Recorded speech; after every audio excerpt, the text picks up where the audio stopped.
हरे कृष्णा। हिज दिस राम जी दंडवत प्रणाम्स। तो प्रभु जी को सभी लोग जानते हैं। फिर भी मैं उनका एक छोटा सा इंट्रोडक्शन दे देता हूँ, कुछ लोग नए हैं। तो हिज ग्रेस रामरूप प्रभु जी राधा रास बिहारी जी से हैं। काफी सालों से जो है प्रभु जी राधा रास बिहारी जी की सेवा कर रहे हैं और कई बार हमारे साथ जुड़ चुके हैं। तो आज का जो श्लोक है वो हम लोग प्रभु जी के माध्यम से समझने का प्रयास करेंगे। सभी लोग कृपया ध्यान पूर्वक श्रवण करें। ओवर टू यू प्रभु जी। हरे आनंद प्रणाम।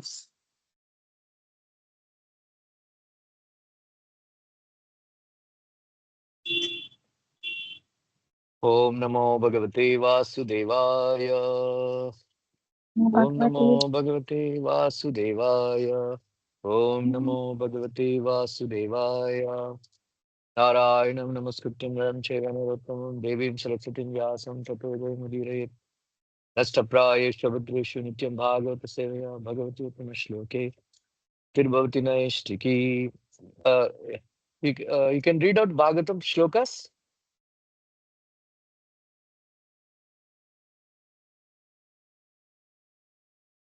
Hello. Yeah Prabhu, I'll do. Just a minute Prabhu, just a minute.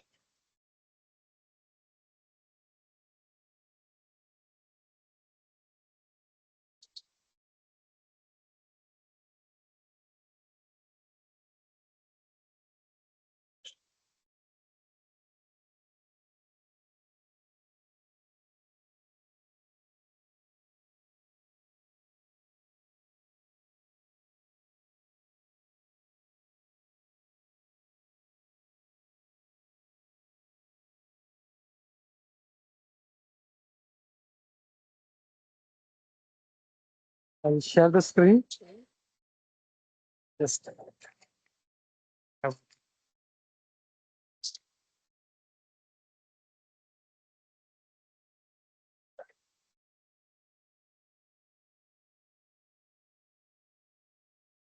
Bhrigu खात्यां AC का महाभागः रिमोट दे दो।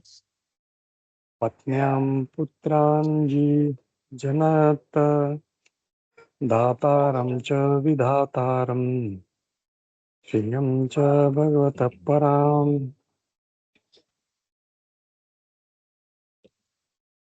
Just the shlokas, translation also. Translation also, yeah. Yeah, okay. The sage Bhrigu was highly fortunate. In his wife known as Khyati, he begot two sons named Dhata and Vidhata and one daughter named Shri, who was very much devoted to the Supreme Personality of Godhead. I'll read another one. Ayatim niyatim chaiva sute merusthayoradat abhyam tayor abhavatam mrakandah prana eva cha. The sage Meru had two daughters named Ayati and Niyati, whom he gave in charity to Dhata and Vidhata. Ayati and Niyati gave birth to two sons, Mrakanda and Prana. 45. Markandeyo Mrakandasya Pranadveda Shira Munihi Kavischa Bhargavo Yasya Bhagavan Ushana Sutah. Translation of Srila Prabhupada.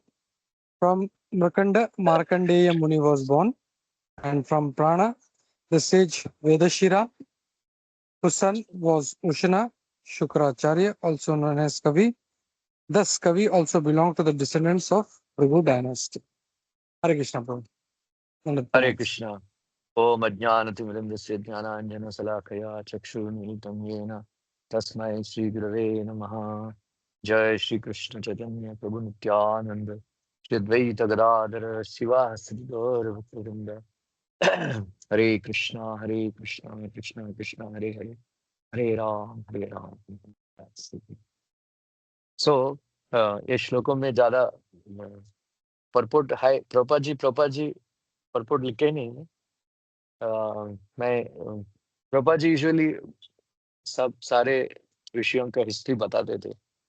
सो भृगु मुनि ब्रह्मा जी का पुत्र थे, ब्रह्मा जी का पुत्र है। अ, जैसे कि मानस पुत्र बोलते हैं ब्रह्मा जी। और भृगु मुनि जब हिरण्यकशिपु तपस्या कर रहे थे, फिर उन्होंने सोचा था अ, मैं जैसा कि ब्रह्मा जी सबसे ज्यादा सबसे बड़ा तपस्वी है, नंबर वन तपस्वी श्रेष्ठ। और उनके बाद उतना ही तपस्या किए थे भृगु मुनि। भृगु मुनि इसलिए बहुत ही पावरफुल ऋषि थे वो भृगु मुनि। इसलिए जब हिरण्यकशिपु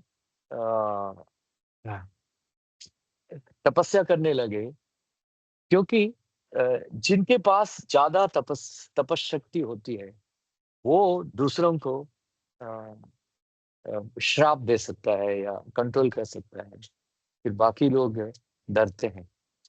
फिर हिरण्यकशिपु ने सोचा ब्रह्मा जी तो मेरा गुरु है, मेरा देवता है, मैं उनको पूजा करता हूँ, मैं उनसे कोई मेरा अ, खतरा नहीं है। लेकिन बाकी ये जो भृगु मुनि वगैरह वो लोग मुझे श्राप दे सकते हैं। इसलिए उन्होंने सोचा था मैं भृगु मुनि से भी ज्यादा तपस्या करूंगा। So number two Brahma ji के बाद अभी नंबर टू हो गया था हिरण्यकशिपु। अ, अभी चौथा स्कंद प्रारंभ हुआ है। आप लोग आगे जाके पढ़ेंगे दक्ष यज्ञ में भृगु मुनि और भगवान शंकर का कैसा झगड़ा हो गया था, ये सब उनको श्राप मिला, ये सब कुछ आप लोग पढ़ेंगे। लेकिन भृगु मुनि के बारे में एक है प्रसिद्ध महाभारत में लिखा है कि उनका उनके पत्नी जो ख्याति है वो एक बार गर्भवती थी, वो उस टाइम गर्भवती थी। फिर आप लोग ये बात याद रखना, ये महाभारत में आदि पर्व में ये स्टोरी है। सो उधर लिखता है कि अ, हम कभी भी कोई भी अशुभ बात हमारे मुंह से नहीं निकलना चाहिए, क्योंकि महाभारत में लिखा है, व्यासदेव बोलते हैं कि तदास्तु देवताएं होते हैं। इसलिए ऐसा नहीं बोले मर जाओ या मैं मर जाऊंगा, ऐसा ये अशुभ बातें नहीं करना चाहिए। जैसे कि हमारे घरों में बोलते थे वो कभी नहीं बोलते थे चावल खत्म हो गया, बोलते थे चावल बढ़ गया। ऐसा ऐसा बोलते थे, नेगेटिव बातें नहीं करने का। क्योंकि ये बात महाभारत से आता है। क्योंकि अ,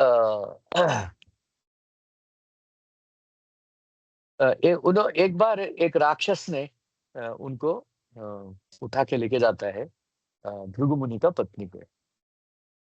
अ, फिर फिर भृगु मुनि ढूंढते हैं, बोलते हैं, ऐसा मेरा पत्नी को क्यों उठाए हो? फिर वो बोलते हैं कि उन्हों उनके पिताजी ने मुझे उनके बचपन में मुझे दे दिया। फिर पिताजी को बुला के पूछते हैं, बोलते हैं, मैं ये आदमी को जानता ही नहीं, मैं ऐसा कैसा उसको दे सकता हूँ, राक्षस है। बोलते हैं, नहीं, बचपन में ये लड़की जब शरारती कर रही थी, उन्होंने बोला तुमको सामने वाला पेड़ के ऊपर राक्षस को मैं दे दूंगा, ऐसा करके उन्होंने धमकाया था अपना बेटी को। फिर बोलते हैं तदास्तु देवता बोल दिया कि तदास्तु देवता, इसलिए उन्होंने ये पत्नी मेरा है। फिर ऐसा क्या साक्षी है? बहुत सारे देवता हैं, साक्षी रहते हैं। फिर अग्निदेव को बुलाइए, अग्निदेव को बुलाया। अ, अग्निदेव ने साक्षी दिया था कि ये बात सही है। ये बात सही है। उनके पिताजी ऐसा बोला था कि सामने वाला पेड़ के ऊपर राक्षस को मैं दे दूंगा। इत्तेफाक से ये राक्षस उधर बैठा था, इसलिए वो सही बोल रहा है। तो भृगुमुनि को बहुत क्रोध आया था। फिर उन्होंने अ, श्राप दे दिया था अग्नि को। अ, वो तुम लुप्त हो जाओगे, ऐसा करके। अ, फिर बाद में अग्निदेव को तपस्या करना पड़ा, ब्रह्मा जी को प्रसन्न करना पड़ा, ये सब हुआ था। इसलिए भृगु मुनि फिर बाद में उनको उस टाइम एक उनका पत्नी गर्भवती थी। ये किडनैपिंग इसमें ये इसमें वो इतना अ, उनका गर्भ नीचे गिर गया था। गर्भस्थ शिशु नीचे गिर गया था। अ, तो उनका नाम था गिरना का मतलब चवन चवन। तो गर्भ से नीचे गिर गया था। ये ये गड़बड़ी में, इसलिए उनका नाम हो गया था चवन मुनि। फिर वो बेटा इतना पावरफुल है, चवन मुनि इतना पावरफुल है। वो अ, ये राक्षस को उन्होंने एक हुंकार कर दिया, हुंकार कर दिया, और वो मर मर जाता है वो राक्षस। फिर बाद में भृगुमुनि आके लेके जाते हैं। फिर ऐसा भृगुमुनि फिर बाद में आप लोग जानते हैं कृष्णा बुक में ये स्टोरी लिखा है। एक बार सरस्वती नदी के तट पर अ, सारे ऋषियों का, मुनियों का सभा हुई थी। फिर वो सभा में चर्चा कर रहे थे ब्रह्मा विष्णु महेश्वर में कौन उत्तम है, श्रेष्ठ है। इसलिए फिर वो बहुत चर्चा हो रही थी। फिर ये कंक्लूजन, ये भगवान श्री कृष्ण भगवान है, ऐसा करके कंक्लूजन आना बहुत ही कठिन है। क्योंकि वेदों में इतना सारे मंत्र तंत्र है, पुराण है, फिर उपनिषद है, ब्राह्मण का इतना सारे लिटरेचर है। इसलिए कृष्ण भगवान है करके बहुत ही कॉन्फिडेंशियल है, टू हिम सीक्रेट है। क्योंकि इसलिए भीष्मदेव कहते हैं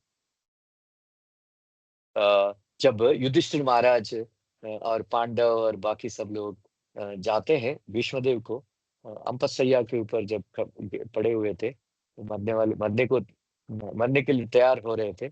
इसलिए उन्होंने कृष्ण भगवान युधिष्ठिर महाराज और पांडवों को लेके गए थे।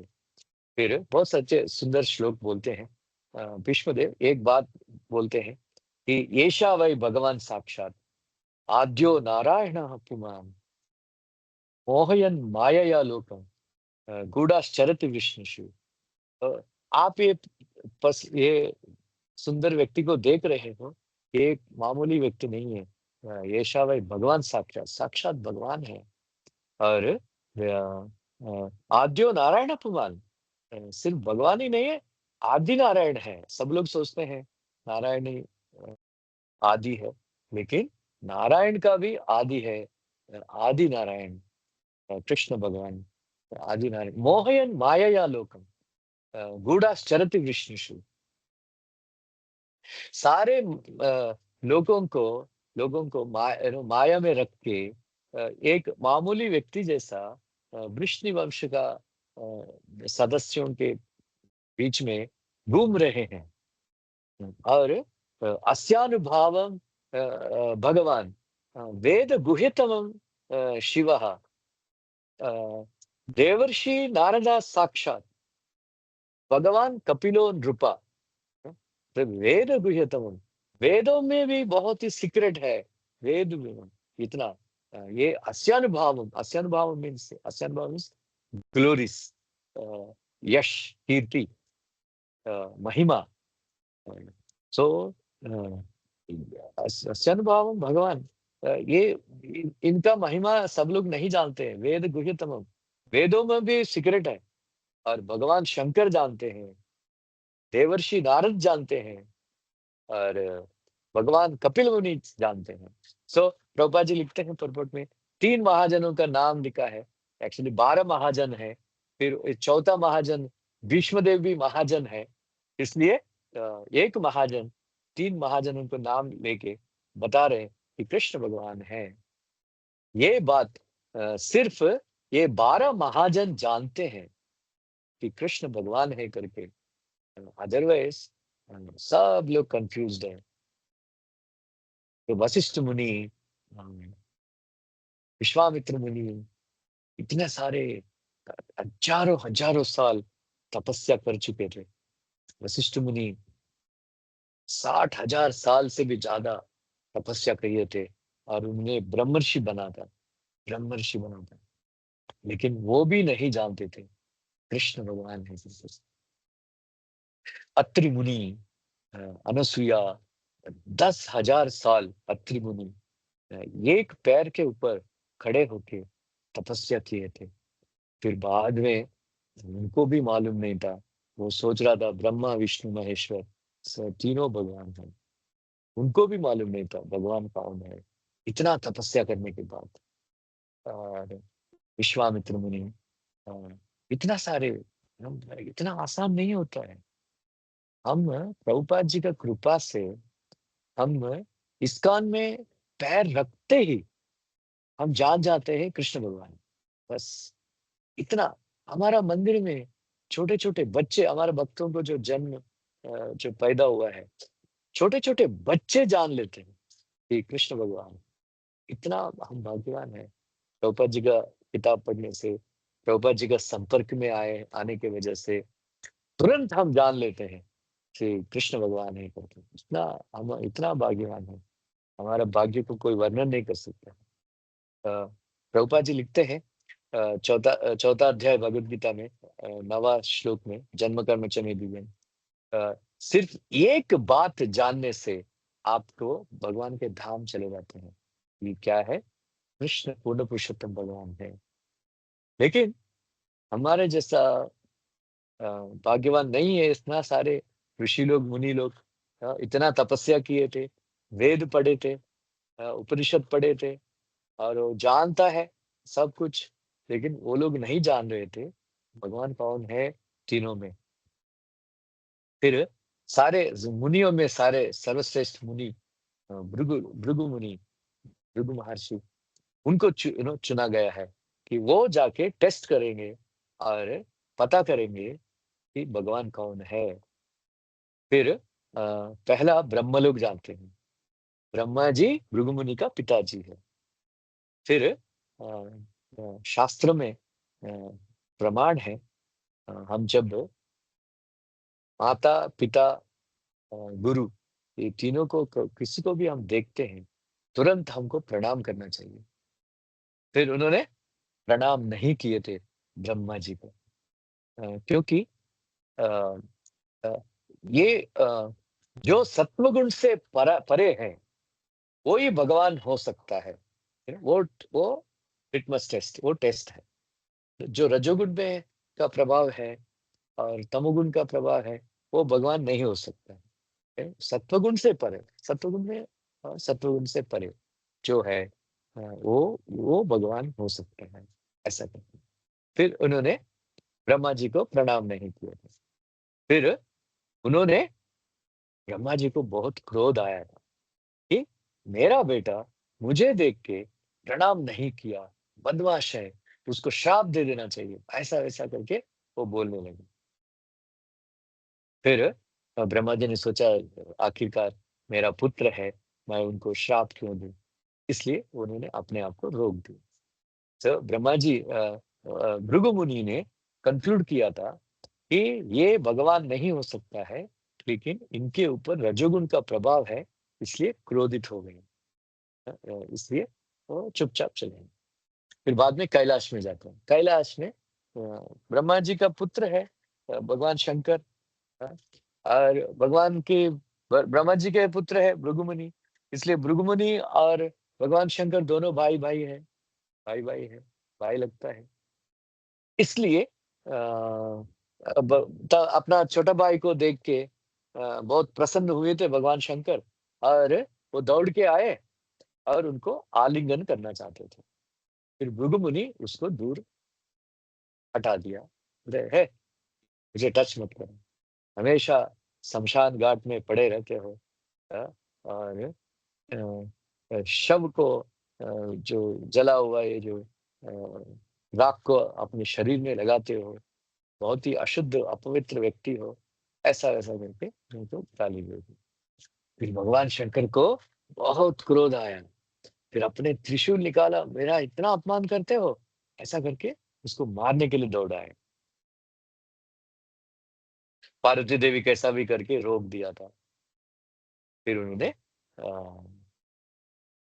ठीक है ठीक है, अपना अपना भाई है, ऐसा इतना छोटी बात के लिए आप वध कर दोगे, ऐसा वैसा। फिर भगवान वो भृगु मुनि उधर से चुपचाप चले गए।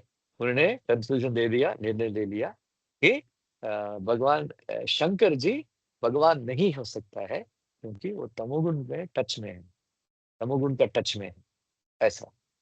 फिर बाद में वैकुंठ जाते हैं, वैकुंठ जाते हैं। उस समय भगवान विष्णु अपने अनंत शेष के ऊपर सोए हुए हैं, विश्राम कर रहे थे, और लक्ष्मी देवी उनका पाद प्रक्षालन कर रही थी, मसाज कर रही थी। फिर तुरंत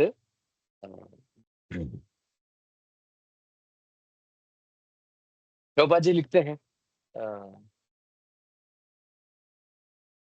ब्रह्मा जी के प्रति मानसिक अपराध किए थे भृगु मुनि, और भगवान शंकर के प्रति भृगु मुनि ने वाचिक अपराध किए थे, वाचिक, और मीन्स अपने शब्दों से, वचनों से उन्होंने अपराध किए थे। और भगवान विष्णु के प्रति उन्हें कायक अपराध, मतलब सबसे हीन काम किए थे, अपराध किए थे। सबसे क्या है, उन्हें जाके तुरंत भगवान विष्णु के छाती के ऊपर जोर से लात मारे थे युग में। फिर हमको भी, किसी को भी इतना गुस्सा आता है ना, हमको ऐसे ही थोड़ा टच करने से, थोड़ा पुश करने से हमको गुस्सा आ जाता है। ऐसा कुछ, कोई ऐसा थप्पड़ मारा, ऐसा कुछ लात मारा बिना कारण, ऐसा कोई, हमको इतना गुस्सा आता है, क्रोध आ जाता है। लेकिन भगवान विष्णु सत्य विशुद्ध सत्व में स्थित है, सत्वगुण से भी ज्यादा श्रेष्ठ स्थिति में है, इसलिए वो बिल्कुल क्रोधित नहीं हुए थे। उतना क्रोधित ही नहीं हुआ, और वो माफी मांग रहे थे भृगु मुनि से। आहा, भृगु महर्षि, ब्रह्मर्षि, आप हमारा वैकुंठ पधारे हैं, लेकिन मुझे मालूम नहीं था, आपको आगे जाके द्वार के ऊपर खड़े होके आमंत्रित करना चाहिए था, लेकिन मैं ऐसा ही लीजरली मैं सोया पड़ा हूँ, मैं, मेरे से इतना अपराध हुआ है, ऐसा करके उनको अ, मना रहे थे, संबंध में। और उतना ही नहीं, उतना ही नहीं, आपके चरण कमल के जैसा कोमल है, मेरा छाती पत्थर जैसा कठोर है। जब आप मेरा छाती को लात मारे थे, हो सकता है आपके कोमल चरण को घाव लग गया होगा, तो तकलीफ हो गया होगा, इसलिए उनके चरण पकड़ के मसाज करने लगे कि मुझे माफ कर दो, मुझे माफ कर दो, गलती हो गया, आपको मैंने देखा नहीं, ऐसा करके। हाँ, फिर भागवत में लिखा नहीं, लेकिन हमारा बचपन में हम सुनते थे, उनके पैरों में, उनका चरण में एक आंख रहता था बोलते हैं। उसके वजह से भृगु मुनि को बहुत मान था, गर्व था, घमंड था, इसलिए ऐसा उसको चरण को सहलाते हुए वो आंख को निकाल दिया बोलते हैं भगवान विष्णु ने। फिर उन्होंने माफी मांगने लगे। फिर भृगु मुनि को बहुत दुख हो गया, फिर आंसू बहाने लगा कि मैंने क्या कर दिया कि भगवान विष्णु साक्षात लक्ष्मीपति को मैंने लात मार दिया। लेकिन भगवान विष्णु थोड़ा सा भी क्रोधित नहीं हुए, विचलित नहीं हुए। सो प्रभुपाद जी एक उदाहरण देते हैं। जब अ, अ, बहुत जोर से हवा बहती है, छोटा छोटा दीप लैंप वो बुझ जाता है, लेकिन सूर्य को कुछ नहीं होता है। वो भी बड़ा लैंप है, आकाश में स्थित है, जितना भी बड़ा कुछ भी हवा चलने दो, सूर्य को नहीं होता है। वैसा ही भगवान शंकर और ब्रह्मा जी विचलित हो गए छोटी छोटी बात के लिए। मैं इतना जघन्य अपराध किया हूँ, फिर भी भगवान विष्णु वो क्रोधित नहीं हुए, उनको विचलित नहीं हुए। इसका मतलब है यही भगवान, ऐसा करके उन्होंने कंक्लूजन दिया था। अ, ये भृगु मुनि का हमारा हमारा हमारा हमारे लिए ये कंट्रीब्यूशन है।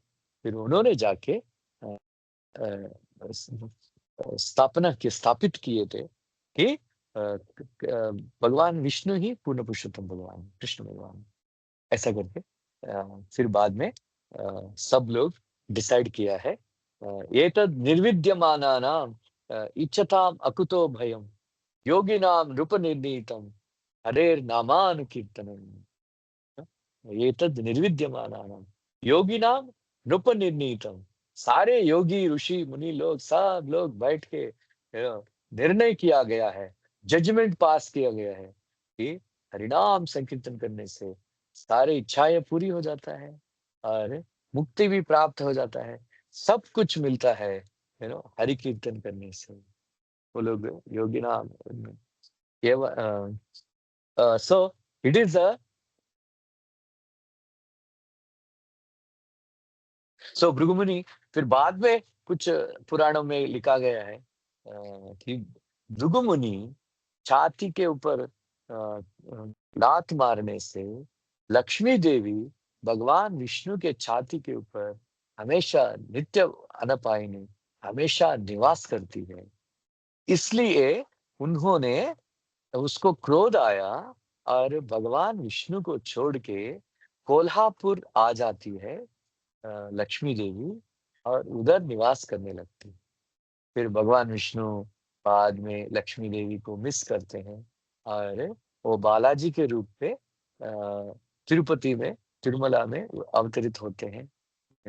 फिर बाद में लक्ष्मी देवी को मनाते हैं और दोनों को शादी होता है।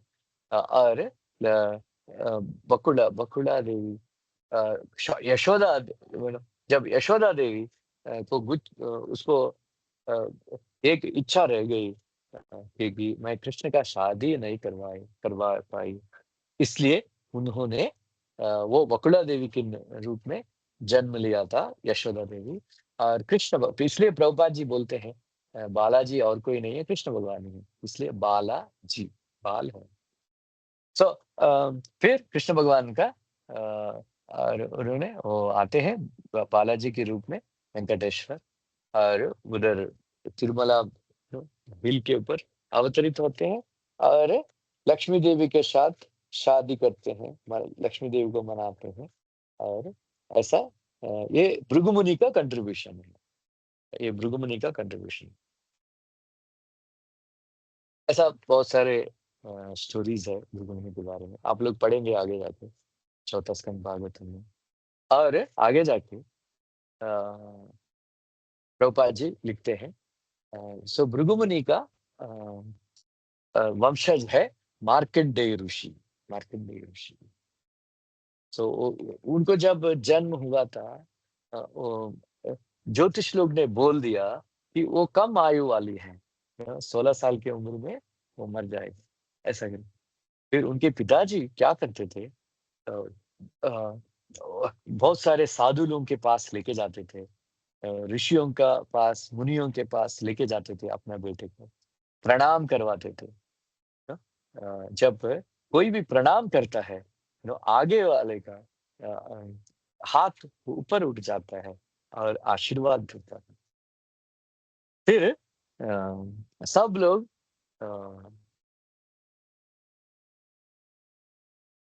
यूजुअली आयुष्मान भवा, आयुष्मान भवा, आयुष्मान भवा ऐसा करके वो लोग आशीर्वाद देते हैं। वो साधु लोग हैं, महान लोग हैं, हमारे जैसा नहीं है। फिर उनका बात तो सच होना ही है। इसलिए अ, ब यमराज को प्रॉब्लम हो गया कि ये सारे साधु लोग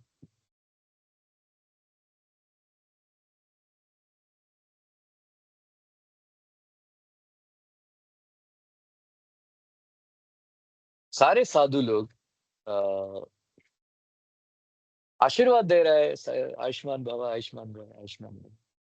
फिर तभी अल्टीमेटली नारद मुनि आते हैं। नारद मुनि से चर्चा करते हैं उनके पिताजी, ऐसा-ऐसा है। तो नारद मुनि उनको मृत्युंजय स्तोत्र स्तोत्र करवाते हैं और भगवान भगवान शंकर का लिंग देते हैं और उनको वर्शिप करने को बोलते हैं। फिर जब यमराज आते हैं, फिर मार्कंडेय ऋषि भगवान शंकर का शिवलिंग को आलिंगन करके छोड़ते नहीं। फिर ऐसा कुछ होता है। फिर बाद में उसको मार्कंडेय ऋषि को चिरंजीवी होने का आशीर्वाद देके चले जाते हैं। सब लोग उनको आशीर्वाद दे देते हैं। अभी भी जीवित है मार्कंडेय ऋषि। इतने सारे कल्प उन्होंने जीवित रहे थे। फिर बाद में वो कृष्ण का महान भक्त बन जाते हैं। अ,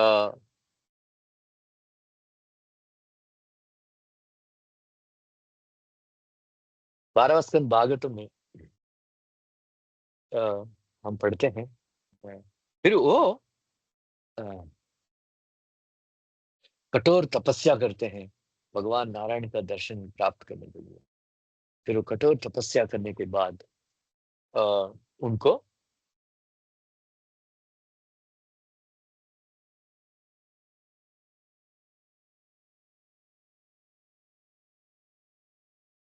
एक्चुअली ठीक है, मैं इसको कंप्लीट करके वापस पीछे जाता हूँ। अरे अ,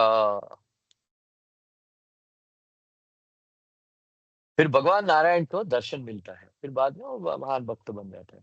फिर बाद में इन्होंने अ, भगवान नारायण उनको पूछते हैं, आपको हे मार्कंडेय ऋषि, आप आपका जीवन सिद्ध हो गया, आपको कोई वर चाहिए तो मांगो। फिर मार्कंडेय ऋषि बहुत ही अ, अविवेक के वजह से जो भी है, वो वो वो पूछते हैं, मुझे आपका माया का दर्शन करना चाहता हूँ, माया का दर्शन करना चाहता हूँ। फिर अ, ठीक है, तदास्तु। भगवान नारायण बोलते तदास्तु, तदास्तु।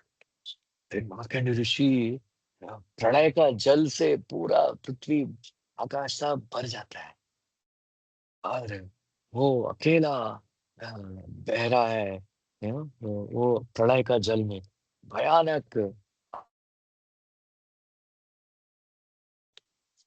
फिर ऐसा बहते बहते जगन्नाथपुरी पहुंच जाते हैं। फिर जगन्नाथपुरी में एक एक वृक्ष जो एक प्रलय का जल में अभी भी खड़ा है।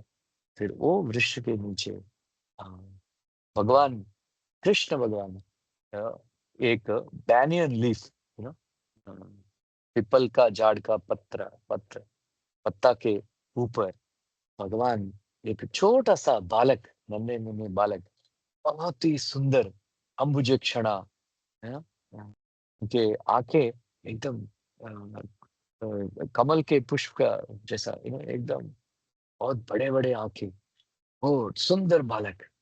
फिर अपना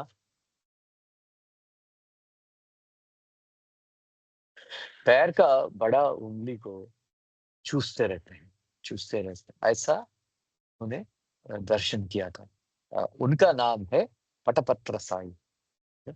वटपत्र साई वो अभी भी ये वटपत्र साई भगवान पूजा जाते हैं श्रीविल्लीपुतूर, श्रीविल्लीपुतूर करके एक शहर है तमिलनाडु में। उधर वटपत्र साई के रूप में भगवान पेरियाழ்वार और गोदा देवी वो लोग वटपत्र साई को पूजा करते हैं, पूजा किए थे। फिर अभी भी पूजा होती है उधर। आप लोग जा सकते हैं, श्रीविल्लीपुतूर करके चेन्नई के पास है। फिर वो फिर अ, अ, फिर ये प्रश्न उठाया है, विश्वनाथ चक्रवर्ती को जवाब देते हैं कि वो अपने उंगली को क्यों चूस रहे हैं। फिर ये है कि वो विश्वनाथ चक्रवर्ती उत्तर देते हैं कि भगवान कृष्ण सोचा था, बोलते हैं कि ये मेरा चरण कमल का रस जो निकला हुआ है, रस को हमेशा मेरे भक्त पीना चाहते हैं हमेशा। मेरा ऐसा मधु क्या है, ऐसा अमृत क्या है, चरणामृत बोलते हैं, चरणामृत बोलते हैं। सारे ऋषि लोग मुनि लोग मेरा चरणामृत पीते हैं। ये क्या है अमृत सुधा। इसलिए वो खुद टेस्ट करने के लिए अपना उंगली को चूस रहे थे। फिर भगवान ने वटपत्र साई ने वो सब इशारा देते हैं मार्कंडेय ऋषि को। फिर उनका मुंह खुला रहता है और मुंह में एंटर करता है। फिर सारे विश्व का दर्शन करते हैं मार्कंडेय ऋषि। ऐसा बहुत साल तक। फिर बाद में भगवान वटपत्र साई ने बाहर फेंक देते हैं। फिर बाद में सब कुछ ठीक हो जाता है। ऐसा माया का दर्शन किए थे और उसके साथ वटपत्र साई का भी दर्शन हुआ था मार्कंडेय ऋषि को। जब युधिष्ठिर महाराज महाभारत में मार्कंडेय ऋषि बहुत कुछ कथा बोलते हैं, कथा करते हैं, बहुत कुछ। पूरा अरण्य पर्व में पूरा मार्कंडेय ऋषि का ही है, पूरा उनका ये शिक्षा है। मार्कंडेय ऋषि युधिष्ठिर महाराज को मिलने के लिए आते हैं। फिर मार्कंडेय ऋषि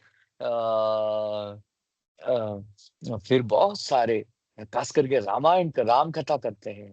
बहुत सारे स्टोरीज बताते हैं, इनका स्टोरी उनका स्टोरी आपको सुनना है। मेरा एक चैनल है राम रूपदास, उसके ऊपर मैं महाभारत का ऊपर लेक्चर दे रहा हूँ हर फ्राइडे इवनिंग। आप सुन सकते हैं। पूरा अरण्य पर्व से लेकर पूरा मार्कंडेय ऋषि का शिक्षाएं हैं। फिर बाद में जब मार्कंडेय ऋषि आते हैं कृष्ण भगवान को, उस टाइम पांडवों को मिलने के लिए आते हैं द्वारका से। फिर उनको देखते ही उन्होंने पहचान दिया कि करोड़ों साल पहले मैंने एक भगवान को देखा है, वटपत्र साई को। यही अंबुजेक्षणा उनके आंखें देख के पहचान लेते हैं कि यही अंबुजेक्षणा, ये वो भगवान है, यही भगवान। ऐसा कर फिर बाद में मार्कंडेय ऋषि को मार्कंडेय ऋषि ने युधिष्ठिर महाराज को कहते हैं, अरे आप क्या सोच रहे हैं, ये मामूली व्यक्ति है ना, पूर्ण पुरुषोत्तम भगवान, मैंने प्रलय काल में मैंने देखा है इनका अंबुजेक्षणा। ऐसा करके वो पहचानते हैं। फिर कृष्ण भगवान बोला, ठीक है ठीक है, आप हमारा भक्त युधिष्ठिर महाराज को साधु संग दीजिए, साधु संग। फिर इतना सारे स्टोरीज बताते हैं, इतना सारे स्टोरी। फिर उसके बाद मार्कंडेय पुराण करके एक पुराण भी निकला है, सबसे बहुत ही सुंदर पुराण है। मैंने पढ़ा था थोड़ा बहुत।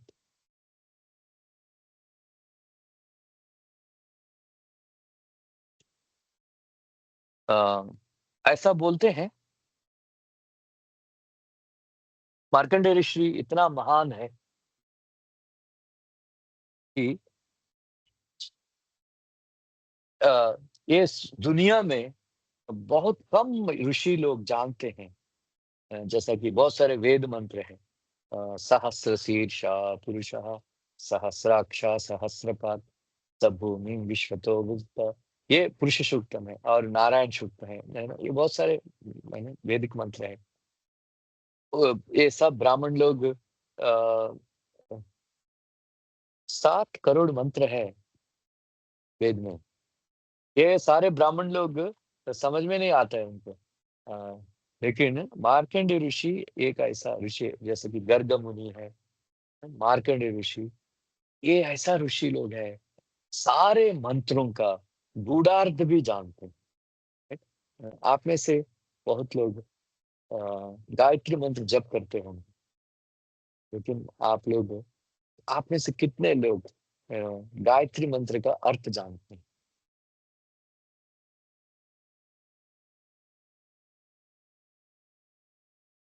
अब कितने लोग हैं ब्राह्मण दीक्षा कितने लोग को मिला?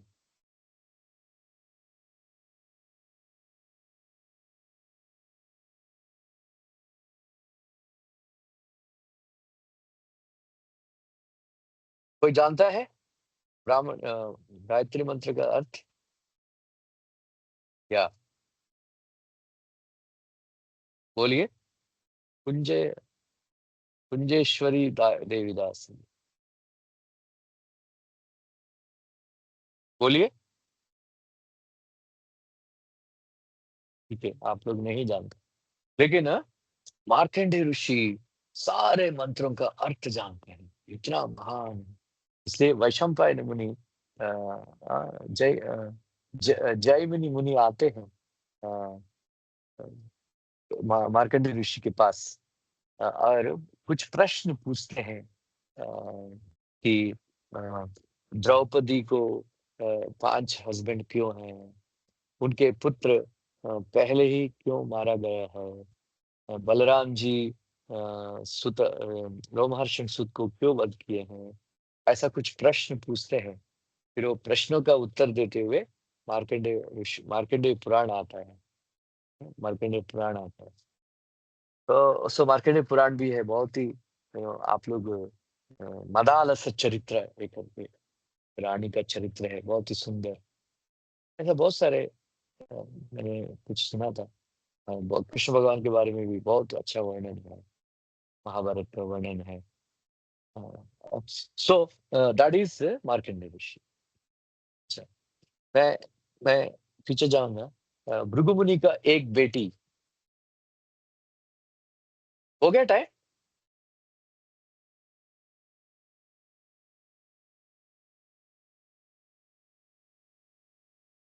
नो प्रभु, यू कैन कंटिन्यू। नहीं प्रभु, आप you can- ओके।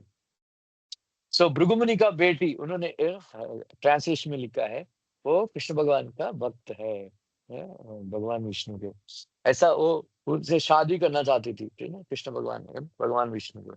अच्छा, इस विषय में श्रीविल्लीपुतूर में एक महान एक आलवार रहते थे श्रीविल्लीपुतूर में। उनका नाम था विष्णु चित्ता। विष्णु चित्ता, विष्णु चित्ता हमेशा, विष्णु चित्ता का मतलब हमेशा चित्त में भगवान विष्णु रहते थे। विष्णु चित्ता वो इतना पढ़े लिखे नहीं थे, बचपन से ही भगवान विष्णु के भक्त थे, कृष्ण भगवान के भक्त थे, श्री वटपत्र साई का भक्त थे। उन्होंने एक गार्डन बनाए थे, फिर गार्डन में तुलसी का पौधा लगाए थे और बाकी सुगंधित पुष्पों का पौधा लगाए थे।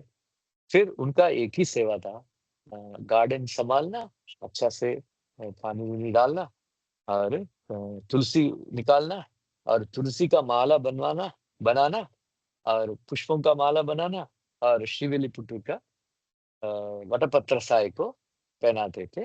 भगवान वटपत्र साई बहुत प्रेम से स्वीकार करते थे, बहुत प्रेम से स्वीकार करते। फिर उन्होंने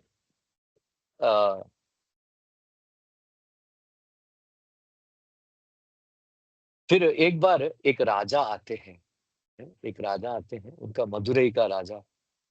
तो मदुरई का राजा फिर अपना वेश बदल के घूम रहे थे अपने देश में। फिर एक दिन एक जगह रह गया था। फिर उनका और एक साथी था, मीन्स और एक व्यक्ति वरांडा में सो रहे थे दोनों। फिर उन्होंने बोला, एक श्लोक बोला था उन्होंने कि किसान लोग पूरा साल काम करते हैं, हार्ड वर्क करते हैं, ताकि वर्षा काल में उनका कुछ खेती बाड़ी नहीं होता है, क्योंकि पूरा भर जाता है, इसलिए वो ऐसा वैसा ही अ, अ, हम जब जवानी में रहते हैं, भगवान को जानने के लिए प्रयत्न करना चाहिए। ऐसा बहुत सारे देते हैं और बोलते हैं। फिर बाद में वो उनका वो श्लोक का अर्थ वो जानना चाहते थे, इसलिए उन्होंने पता किया ब्राह्मणों से। फिर उन्होंने फिर कंक्लूजन दिया था कि हमको पूर्ण पुरुषोत्तम भगवान को पूजा करके उनका नाम जाप करके वो उसको हमारा जीवन अर्पण करना चाहिए करके वो बोलते हैं। फिर बाद में वो जानना चाहते थे, वो मदुरै का राजा जानना चाहता था कि कौन पूर्ण पुरुषोत्तम भगवान कौन है। फिर वो दंडोरा पीटते हैं कि जो लोग कृष्ण भगवान कौन है करके इसके बारे में स्थापित करते हैं सिद्धांत के द्वारा। फिर उन्होंने एक एक पोल खड़ा करवाए थे और उसमें एक बैग उनको लटकाया, उनमें 1 लाख गोल्ड कॉइन्स हैं। फिर उन्होंने उन्होंने बोला जो परम तत्व को प्रूव करते हैं, स्थापित करते हैं, उसको ऑटोमेटिक ये वो बैग नीचे गिर जाता है उनके हाथों में। फिर ऐसा फिर भगवान पटभद्र साई विष्णु चित्ता का नाम पे सपने में आते हैं और बोलते हैं, हे विष्णु चित्ता तुम जाओ, क्योंकि भगवान विष्णु और लक्ष्मी देवी डिस्कस करते हैं कि ये मेरा भक्त कुछ भी नहीं मांगता है, तो 40 साल हो गया है, ना शादी किया, ना बच्चे हैं, ना प्रॉपर्टी है, कुछ भी नहीं, ना पढ़ा लिखे हैं, कुछ भी नहीं है, सिर्फ तुलसी का पौधा लगा के वो संतुष्ट हो जाता है, ऐसा करके। फिर उन्होंने विष्णु चित्ता को सपने में आते हैं, हे विष्णु चित्ता तुम जाओ मदुरै जाओ और ये परीक्षा में भाग लो, तुमको तुमको 1 लाख गोल्ड कॉइन्स मिलेगा। ये प्रूव करो कि मैं ही पूर्ण पुरुषोत्तम भगवान है करके। फिर अ, हे भगवान मेरे साथ आप क्यों मजाक कर रहे हो? आप क्यों मजाक कर रहे हो? वो मैं तो अनपढ़ गँवार हूँ, मैं क्या बोलूँ? इतने सारे यू नो अ, विद्वान लोग आए हुए हैं, उनके सामने मैं कैसा टिकूँगा? तो भगवान बोले, "अरे तुम्हारा काम नहीं है, मैं तुमको जिताऊँगा ना, मैं तुमको प्रेरणा दूँगा क्या बोलना चाहिए, क्या नहीं बोलना चाहिए। आप चिंता मत करो, तुम जाओ।" फिर भगवान फ़ोर्स किए हैं, इसलिए वो जाना पड़ा उनको। फिर वो बहुत सारे बुद्धिस्ट लोग हैं, जैन लोग हैं, बहुत सारे लोग, बहुत सारे विद्वान लोग, मायावादी लोग, सब लोग इकट्ठा हुए थे। सब लोग अपना वाद-विवाद प्रस्तुत कर रहे थे। कभी वो बैग नहीं गिरा था। फिर जब विष्णु चित्ता ने गया, वो पूरा भगवान का प्रेरणा से इतना अच्छा सिद्धांत स्थापना किए थे। सब लोग मोहित हो गए, विस्मित हो गए और वो बैग अपने आप गिर गया।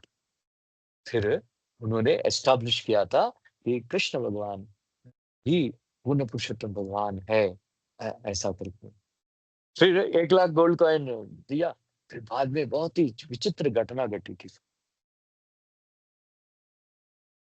विचित्र घटना घटी थी कि मदुरै का राजा इतना प्रसन्न हो गए थे, इतना प्रसन्न आनंदित हो गए थे। विष्णु चित्ता को आलिंगन किए और बहुत आदर किए, उनका पूजा किया और उतना ही नहीं, पूर्व काल में किसी को हाथी के ऊपर बिठा के प्रोसेशन लेके जाते हैं। बहुत मान देना ऐसा मान दिया, बहुत अच्छा उसको मानते थे। इसलिए उन्होंने एक हाथी के ऊपर अ उसको बिठा के उनको प्रोसेशन निकाला। सारे इतने लाखों लोग इकट्ठा हुए थे, ये दृश्य देखने के लिए। उसी टाइम भगवान विष्णु आकाश में प्रत्यक्ष हो गए अपने गरुड़ के ऊपर बैठ के। फिर हम लोग भगवान विष्णु हमारे सामने आ गया तो हम क्या करेंगे? पूरा प्रणाम करेंगे, ये करेंगे, हम उसको पकड़ के रखेंगे। लेकिन विष्णु चित्ता चिंतित हो गए थे, क्योंकि उनको इतना प्रेम था भगवान के प्रति। फिर वो डाँटने लगे भगवान विष्णु को, हे भगवान आप क्यों आए हो? आप क्यों आए हो? ये सारे इतना सारे असुर लोग बैठे हैं, आपके चरण कमल चरण इतना कोमल है, लोटस फ्लावर जैसा। आप ये सारे असुर लोग आपको हानि पहुंचाएंगे, प्लीज चलो, चले जाओ, चले जाओ, पल्लांडु पल्लांडु, ऐसा करके आशीर्वाद देते हैं, आशीर्वाद देते हैं, भगवान को आशीर्वाद देते हैं। मगड़ा शासन, आप सुरक्षित रहो, आप खुश रहो, सलामत रहो, ऐसा आशीर्वाद देने लगे। इसलिए सारे श्री वैष्णव लोग मिलके उनको आशीर्वाद, अरे ये तो सारे आलू भगवान का प्रशंसा करते हैं, ये तो भगवान को ही आशीर्वाद दे रहा है, इसलिए उनको नाम दिया है पेरी आಳ್वार। पेरी आಳ್वार मीन्स सबसे उत्तम आಳ್वार, बेस्ट आಳ್वार। फिर भगवान ने सोचा ये बंदा 1 लाख गोल्ड कॉइन मिला, कुछ कुछ करेगा, उसका विद्वत्ता भी आ गया, कुछ बनेगा जीवन में, लेक्चर वेक्चर देगा, शिष्य बनाएगा, हो सकता है शादी भी कर सकता है, ऐसा ऐसा। विष्णु चित्ता ने क्या किया, सारे गोल्ड कॉइन्स लेके पूरा गणपत राय को दे दिया, गणपत साई को दे दिया। फिर भगवान विष्णु भूदेवी श्रीदेवी के साथ बैठे हैं, बोलते क्या करूं इसके साथ। फिर उन्होंने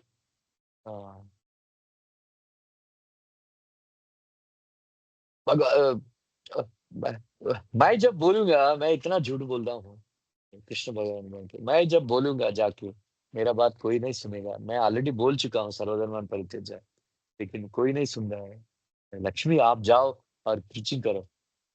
बोलते है नहीं नहीं, मैं प्रीचिंग नहीं करूंगा, कि मैं रुक्मिणी देवी बन के गई हूँ, सीता बन के गई हूँ, इतना तकलीफ उठाना पड़ा, आपको याद नहीं है हम सीताराम बन के इतना तकलीफ उठाए, मैं नहीं जानता। फिर भगवान विष्णु ने भूदेवी के तरफ देखे थे, भूदेवी बहुत उसका क्षमाशील है। फिर उन्होंने बोला ठीक है मैं जाऊंगी। फिर वो दोनों भूदेवी ने समझ गया कि भगवान ने विष्णु चित्ता को, पेरी आಳ್वार को वर देना चाहते हैं, रिवार्ड देना चाहते हैं उनका भक्ति के लिए। इसलिए लक्ष्मी भूदेवी स्वयं एक बेटी बन के आ गई थी, और जब तुलसी में तुलसी का पौधा उनको साफ कर रहा था, फिर वो भूदेवी, उसको बोलते हैं गोदा देवी, है ना, ऐसा आंडाल भी बोलते हैं। आप जब साउथ इंडिया जाते हैं आंडाल का मंदिर भी रहता है। फिर आंडाल बहुत लक्ष्मी देवी भूदेवी का अवतार है, वो बेटी बन के आ जाती है। फिर विष्णु चित्ता ने उनको बेटी के रूप में पाल रहे थे, बहुत उसको आनंद, बहुत आनंद मिला। फिर एक बार वो बचपन से ही भक्त थी, और उनको भगवान विष्णु से ही उनको विवाह करने का था, है ना, उनको विवाह करने का था। फिर बाद में उन्होंने पूजा करती थी। एक बार उसको इतना प्यार था भगवान के प्रति, फिर उन्होंने एक बार तुलसी माला, जब विष्णु चित्ता पटपत्र साई को पूजा कर रहे थे, विष्णु तुलसी माला चढ़ाए थे, उन्होंने एक बाल देखा था। वो तो इतना सबसे बड़ा अपराध है, कोई भी वस्तु में बाल रहना। फिर उन्होंने तुरंत तुरंत पता किया क्या ये बाल कैसा आया है, ये बाल कैसा है।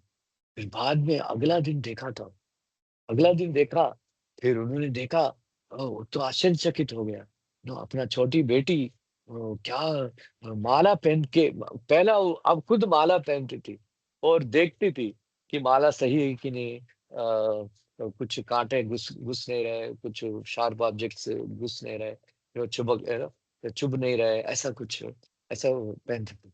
फिर विष्णुचित्ता ने उनको डांटे थे, बेटी ऐसा कैसा अपराध कर सकती हो, अपना अपना निर्माल्य भगवान को पहना होगी, ऐसा ऐसा। फिर वो पिताजी मुझे मालूम नहीं था, क्षमा कर दो, ऐसा वैसा।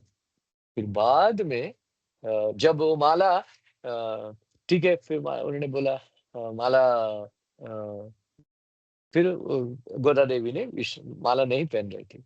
फिर वो उस दिन माला पहनाने के लिए कोशिश कर रहे थे, विष्णु चित्ता ने पटपत्र साय को वो माला उनके भुजाओं के ऊपर रुक नहीं रहा था, गिर रहा था। कितना भी कोशिश करते थे वो माला रुक नहीं रहा था।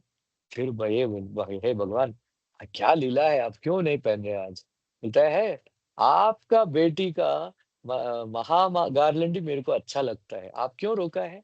वो उसका माला अच्छा लगता है क्योंकि उनका शरीर का सुगंध ये पुष्पों में आ जाता है, मेरे को अच्छा लगता है। और विष्णुचित्ता, अरे क्या ऐसा है? ठीक है, मेरे से अपराध हो गया। फिर उन्होंने बोल दिया। फिर तभी विष्णुचित्ता को पता चला ये मामूली लड़की नहीं है, साक्षात लक्ष्मी देवी है, ऐसा करके। फिर बाद में जब विवाह का समय आया था, फिर उन्होंने पूछा आपको उससे शादी करना है, अ, किसको करें, मैं देख रहा हूँ। फिर गोदा देवी ने बोल दिया भगवान कृष्ण के अलावा मैं और किसी को शादी नहीं करूंगी, ऐसा करके। फिर अ, इतना 108 उन लोगों का दिव्य दिव्य देशन है, 108 मंदिरों का सारे डीटीज को दिखाए थे। फिर वो सब में त्रुटि निकाल रही थी। जब रंगनाथ जी को दिखाए थे, तो रंगनाथ जी साक्षात कृष्ण भगवान है, मैं उनसे ही शादी करूंगी, ऐसा करके। फिर बाद में गोदा देवी रंगनाथ जी के साथ शादी करती है, ये सब कुछ। सो कहने का मेरा तात्पर्य है, भृगुमुनि जैसा बेटी भगवान का ऐसा बहुत सारे बेटियां हैं, है ना। जैसे कि अ, कोई कुंभकोणम में एक एक डीटी है, उपिलियप्पन। एक भृगुमुनि का बेटी है, ऐसा कुछ है। फिर वो भगवान विष्णु आते हैं, बोलते हैं ऋषि मैं आपका बेटी के साथ शादी करना चाहता हूँ।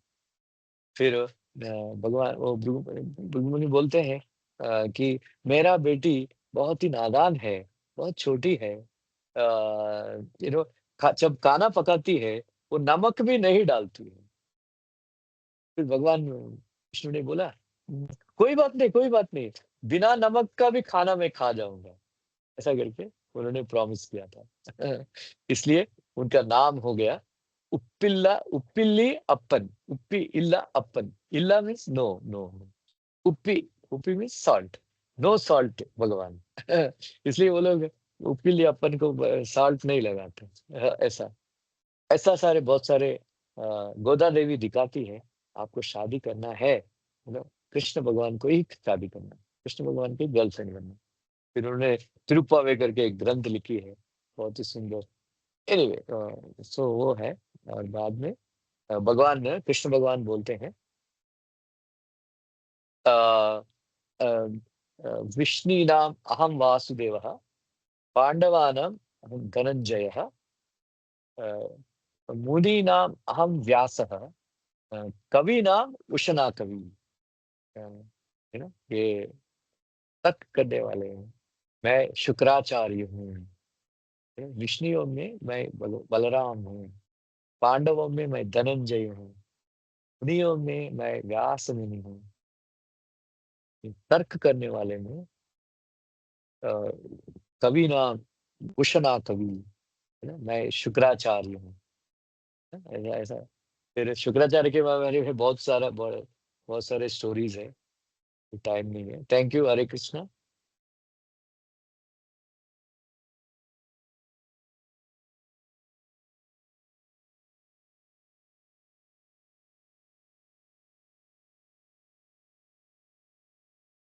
किसी को कोई प्रश्न है?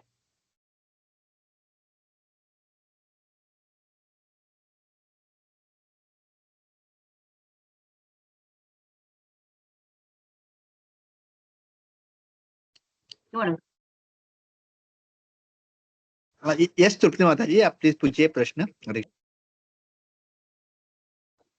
हरे कृष्णा प्रभु जी, दंडवत प्रणाम। सभी भक्तों के चरणों में दंडवत प्रणाम।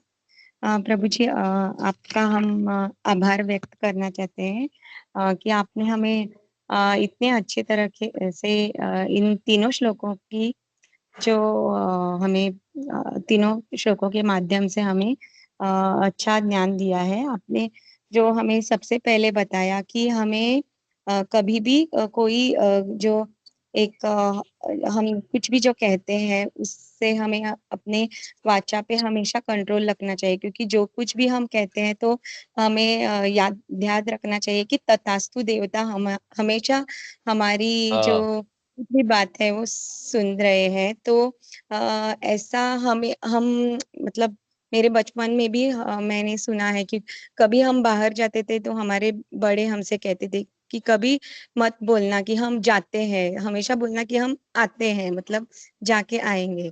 तो आपने ये हमें इसके बारे में बहुत फिर से याद करवाया, तो हम थैंक यू वेरी मच प्रभु जी। और आपने फिर हमें बहुत से सारी बातें भृगु मुनि के बारे में बताई।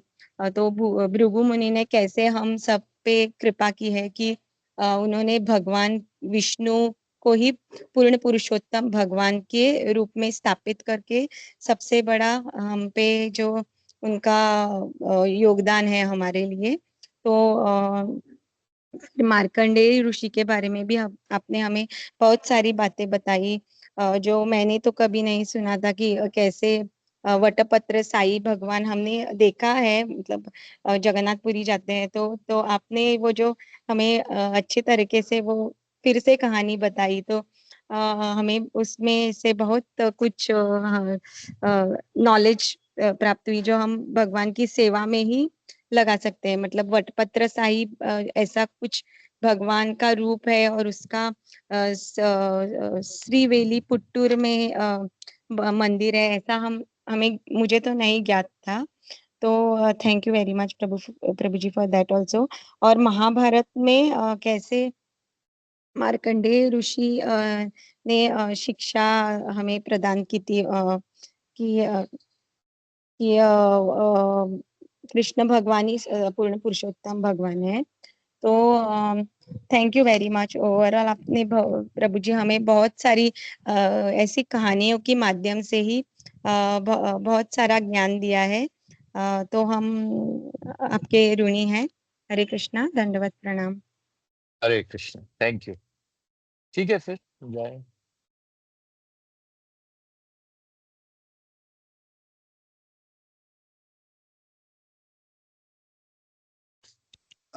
बहुत बहुत धन्यवाद प्रभु जी। आप सही में हाँ जैसे माता जी ने कहा, it was very enlightening class. मतलब बहुत सारी कहानी हम लोग ने कभी सुनी नहीं, तो आपने हमारा मतलब बहुत ज्ञान का ख्याति किया प्रभु। थैंक यू वेरी मच प्रभु, और ऐसे ही आते रहिए और हमें आपका कृपा प्रदान कीजिए प्रभु। Thank you so much. Hare Krishna. धन्यवाद। हरे कृष्ण, हरे कृष्ण।